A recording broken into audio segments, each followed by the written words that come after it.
Hello friends, আমি আবারও হাজির হয়ে এসেছি পুরনো সেই দিনের রান্নাঘরে নতুন একটা রেসিপি নিয়ে। তো আজ আমি বানাবো ডিমের আইসক্রিম। তো আমি কি করে বানাই আপনারা দেখতে থাকুন। আর একটা খালি গ্লাস লাগবে, গ্লাস দিয়ে আমি বানাবো, তো আপনারা দেখতে থাকুন। তো ফ্রেন্ডস, আমি 3টা গ্লাস নিয়েছি। এই গ্লাসগুলোর মধ্যে অল্প অল্প করে সরষের তেল দিয়ে প্রথমে আমি মেখে নিব। গ্লাসগুলোর দিকে দিয়ে দেব।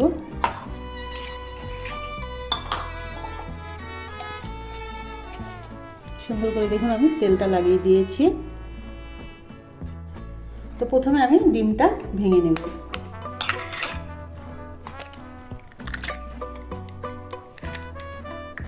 তার মধ্যে আমি কিছুটা লবণ অ্যাড করে দেব, সামান্য পরিমাণে লবণ দিচ্ছি। আর দেব আমি অল্প করে কাশ্মীরি মির্চ। তো এটাকে আমি খুব সুন্দর করে এইভাবে মিশিয়ে নেব। তো আমি ডিমটা দেখুন মিশিয়ে গ্লাসে ঢেলে দেব। তো এইভাবে আমি সবগুলো ভরে নিব।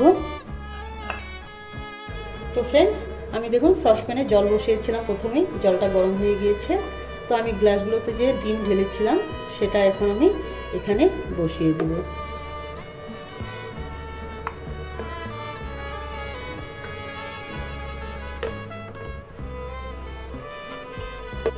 তো বন্ধুরা, আমি এটা এখন 20 মিনিটের মতো ঢেকে রেখে দিব। তো বন্ধুরা, আমি দেখুন এবার উঠিয়ে দেখছি প্রায় 20 মিনিট হয়ে গেছে। তো গ্যাসটা আমি কম করে দিয়েছিলাম, তো সুন্দর করে হচ্ছে মনে হচ্ছে। তো আমি গ্যাসটা এখন বন্ধ করে দিচ্ছি। তো এটা আমি নিয়ে এখন ঠান্ডা জলে 10 মিনিটের মতো বসিয়ে রাখবো।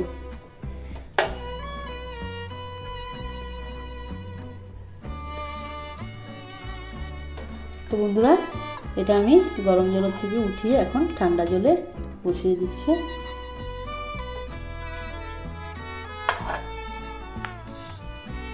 এটা আমি 10 মিনিটের মতো ঠান্ডা জলে রেখে দিব। তো বন্ধুরা দেখুন, আমার গ্লাসের আইসক্রিমটা এখানে ঢেলে দিচ্ছি। জোরে করে ঢালতে হবে।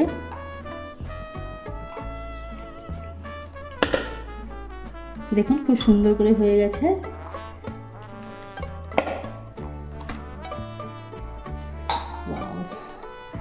তো দেখুন বন্ধুরা, ভালো লেগে থাকলে আপনারা বানিয়ে খাবেন। আর এখানে অল্প আমি উপর থেকে গাজর দিয়ে দিচ্ছি,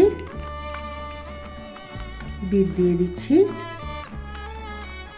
আপনারাও বানিয়ে খেতে পারেন বা বাচ্চাদেরকেও খাওয়াতে পারেন।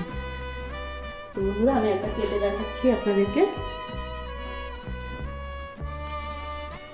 দেখুন খুব সুন্দর করে হয়ে গেছে।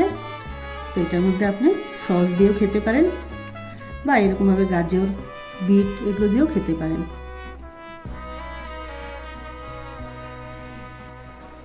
তো বন্ধুরা, আমার ডিম দিয়ে আইসক্রিম রেডি হয়ে গেছে। তো ভালো লেগে থাকলে লাইক, কমেন্ট, শেয়ার, সাবস্ক্রাইব করতে ভুলবেন না। আর হ্যাঁ, অবশ্যই বানিয়ে খাবেন, অন্যকেও খাওয়াবেন। আজ এই পর্যন্তই। Bye bye.